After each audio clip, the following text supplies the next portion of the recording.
Hello friends, welcome back. स्वागत है आप सभी का फ्लाई एयर फैमिली में। दोस्तों, ग्राउंड स्टाफ सीरीज के इस तीसरे वीडियो में मैं आपको बताने वाला हूं ग्राउंड स्टाफ के जितने भी रिक्वायरमेंट्स होती हैं, यानी अगर आप ग्राउंड स्टाफ बनना चाहते हैं तो किस तरह से बन सकते हैं, क्या क्या रिक्वायरमेंट, क्या क्या क्वालिफिकेशन, एज बार, हाइट, इंटरव्यू के रिगार्डिंग इन्फॉर्मेशन कैसे मिलेगी, वैकेंसी के रिगार्डिंग इन्फॉर्मेशन कैसे मिलेगी और ढेर सारी इन्फॉर्मेशन आपको दूंगा। इस सीरीज के पहले वीडियो में सबसे पहले मैंने आपको एयरलाइन एयरपोर्ट के बारे में बताया था कि इनका क्या कनेक्शन होता है, यहाँ पर जॉब कैसे मिलते हैं।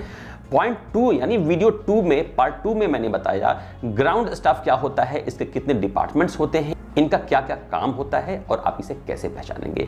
तो थर्ड वीडियो में अब मैं आपको लेकर जा रहा हूं जॉब और वैकेंसी के बारे में। तो दोस्तों, अगर आप ग्राउंड स्टाफ बनना चाहते हैं तो सबसे ज्यादा जो जरूरी बात है वो ये है कि एलिजिबिलिटी क्राइटेरिया।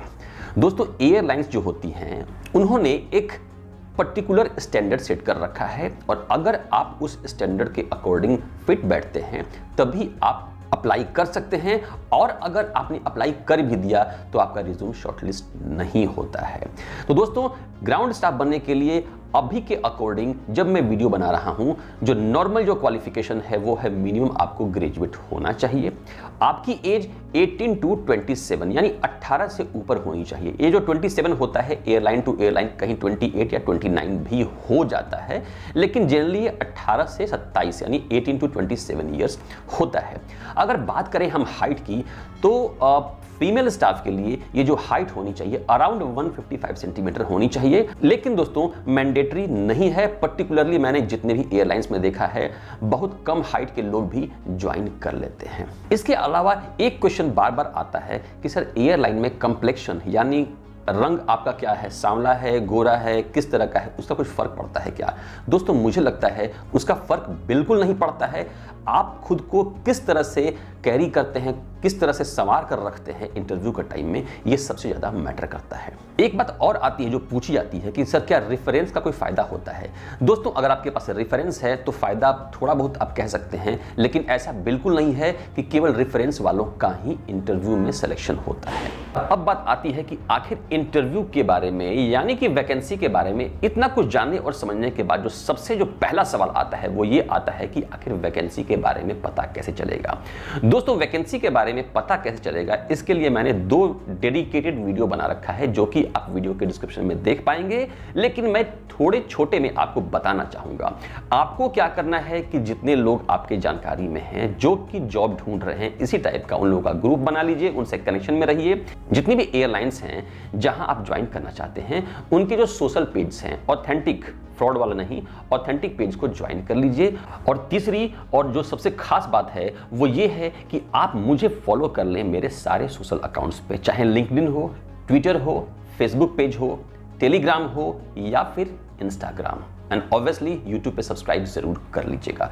इसका फायदा ये होता है कि जब भी कोई नया अपडेट आता है तो उसकी जानकारी आपको मिल जाती है। अब बात आती है कि वैकेंसी का पता चल गया और हम अप्लाई कैसे करें। तो दोस्तों, अप्लाई करने के लिए वीडियो के डिस्क्रिप्शन में मैंने एक लिंक डाल रखा है कि आपको डिफरेंट एयरलाइंस में किस तरह से अप्लाई करना है। मैंने 4 से 5 एयरलाइंस के बारे में बता रखा है, पूरा डिटेल में समझाकर, स्क्रीन रिकॉर्डिंग कर कर कि आपको अप्लाई किस तरह से करना है। कोई डाउट परेशानी होगी तो मुझे मेरे इंस्टाग्राम पे फॉलो करके मैसेज कीजिएगा, टेलीग्राम पे मैसेज कीजिएगा या फिर वीडियो कमेंट में कमेंट कीजिएगा, मैं जवाब जरूर देने की कोशिश करूंगा। इतना कुछ होने के बाद एक बात का ध्यान देना होता है कि जब भी आप अप्लाई करें तो आपका रिज्यूम बहुत ही स्ट्रॉन्ग और बहुत ही सही हो। तो रिज्यूम स्ट्रॉन्ग कैसे बनाएं, ऊपर आई बटन में जो वीडियो देख पा रहे हैं उस पर आप जाकर जरूर क्लिक कीजिएगा या फिर वीडियो के डिस्क्रिप्शन में मैंने इसका लिंक दे रखा है, देखकर समझिएगा कि रिज्यूम कैसे बनाते हैं पर्टिकुलरली ग्राउंड स्टाफ के लिए। दोस्तों, अब बात आती है अप्लाई करने के बाद सिलेक्शन की। सबसे जो पहला पार्ट आता है सिलेक्शन का वो होता है कि आपका रिज्यूम शॉर्टलिस्ट होना। जब आप अप्लाई करते हैं उसके बाद आपके पास कॉल आती है कि नहीं,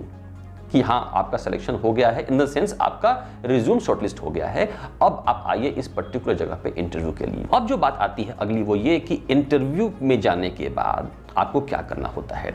दोस्तों, इंटरव्यू में आप जब भी जाएं आप खुद को टोटली तैयार करके जाएं। इंटरव्यू के रिगार्डिंग मैंने 2-3 वीडियो बना रखा है और ये जो वीडियो है इसके डिस्क्रिप्शन में उन सारे वीडियोस का लिंक मैं डाल रखा हूं, आप चाहें तो उन्हें देखकर समझ सकते हैं। इंटरव्यू में मेनली आपको 5 से 8 बेसिक क्वेश्चन पूछे जाते हैं, जिसमें से जो पहला आता है tell me something about yourself, दूसरा आता है why should we hire you, तीसरा आता है व्हाट आर योर हॉबीज, उसके बाद का जो क्वेश्चन आता है why you want to join, जो भी आप एयरलाइन के लिए गए हैं उसके रिगार्डिंग, और इसके बाद आपका जो आंसर होता है उसके बेसिस पे आपको इवेल्युएट किया जाता है और अगले क्वेश्चन किए जाते हैं। दोस्तों इतना कुछ हो जाने के बाद अब क्या होता है कि आपको वहां पर नहीं बताया जाता है, कई केसेस में, मैक्सिमम केसेस में वहां जो इंटरव्यू होता है 2 या 3 राउंड्स का, उसके बाद आपको नॉर्मली ये बताया जाता है कि हम आपको जो भी होगा इन्फॉर्म कर देंगे इसके रिगार्डिंग। कई बार होता है जिनका सिलेक्शन हो जाता है उनको वहां बता भी दिया जाता है। तो ये आपको डिपेंड करता है, वेरी करता है एयरलाइन टू एयरलाइन, उनके रिक्वायरमेंट क्या है उसके अकॉर्डिंग। इतना कुछ होने के बाद अगर आपका सिलेक्शन हो जाता है तो आपके पास एक मेल आती है जिसमें आपको कंसर्न जो डॉक्यूमेंट्स हैं उसकी मांग की जाती है। दोस्तों यहाँ एक बात ध्यान दीजिएगा, जो फ्रॉड वाले हैं वो भी कुछ ऐसा ही करते हैं, तो आपको यहाँ पर ध्यान देना होगा कि आप कहीं फ्रॉड के चक्कर में तो नहीं पड़ रहे हैं। तो अगर आप फ्रॉड से बचना चाहते हैं तो फ्रॉड के रिगार्डिंग जो मेरे वीडियोज़ हैं, फ्रॉड से कैसे बचें, फ्रॉड कैसे पहचानें, ऑथेंटिक लेटर कैसे पहचानें, इन सब पे मैंने वीडियो बना रखा है, उसे आप जाकर ज़रूर देखिएगा। तो दोस्तों एक बार आपको एयरलाइन के साइड से मैसेज आ जाता है, मेल आ जाता है, कॉल आ जाती है, उसके बाद आपको अपने सारे डॉक्यूमेंट्स का स्कैन कॉपी या तो भेजना होता है, और नहीं तो आप अगर एयरपोर्ट के आसपास ही हैं तो आपको बोल दिया जाता है कि आप आकर वहां पे डॉक्यूमेंट अपना सबमिट कर दें। ये डिपेंड करता है, कोई ज़रूरी नहीं है कि आपको एयरपोर्ट पे जाना ही हो। आपके डॉक्यूमेंट वेरिफिकेशन में थोड़ा सा टाइम लगता है और यहाँ पे 1 पैसे की भी मांग नहीं की जाती है। ये बताना मैं भूल गया था, लेकिन एक बार ध्यान दीजिएगा, यहाँ पे पैसों की मांग नहीं की जाती है। इतना कुछ होने के बाद जब आपका डॉक्यूमेंट वेरीफाई हो जाता है तब आपको एक फॉर्मल ज्वाइनिंग लेटर भेजा जाता है ओवर मेल कि हाँ yes mister XYZ you are selected for the so and so position. आपका जो ज्वाइनिंग डेट है वो इस तरह का है, ऐसा है, और आपको इस तरह से करना है। तो दोस्तों जब आपके पास फाइनल एक लेटर आ जाता है ओवर मेल कि यस यू आर सेलेक्टेड और आपकी ज्वाइनिंग टाइम इतना है, आपका ज्वाइनिंग डेट इतना है, तो कंपनी के डायरेक्शंस या गाइडलाइंस के मुताबिक आपको अपनी तैयारी करनी होती है ट्रेनिंग के लिए। तो दोस्तों अब तक का वीडियो आपको कैसा लगा कमेंट करके ज़रूर बताइएगा। अगले वीडियो यानी कि इस वीडियो के ये जो ग्राउंड स्टाफ सीरीज का मैं वीडियो बना रहा हूं, ये इसका तीसरा वीडियो था।